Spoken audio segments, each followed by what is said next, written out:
I am Matthew Bean, and I'm going to be talking about immigration and refugees in Canada.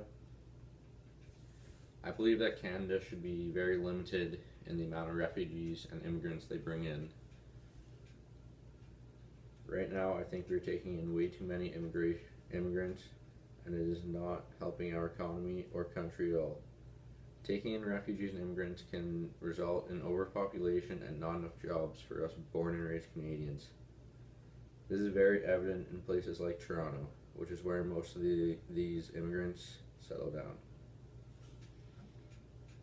I don't have a problem with bringing people from other nations, but I have a problem with bringing in so many that it ruins our Canadian cultural purity.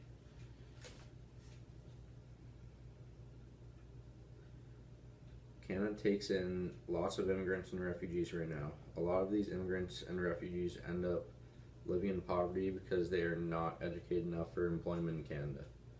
Having all these poor people in the country does not help Canada's economy at all, because instead of using our money for productive things, we have to give it to these poor people from different countries who are on welfare.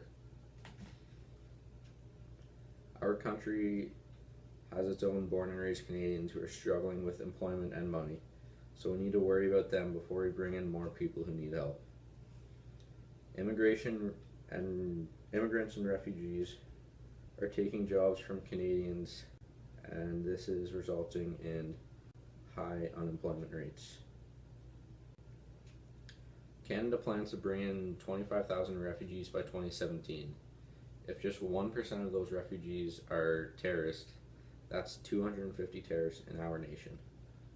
For refugees, I feel like since we are a powerful nation, we should just bring the help to them instead of bringing them here.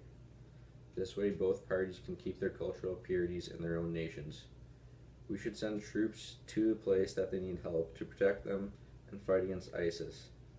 If ISIS is taken down, then all the good people who stayed in their country instead of coming to Canada's or another country can make that country good. Instead of taking all the good people out of their country and only leaving the bad, we should just leave the good ones there and help them build their nation strong.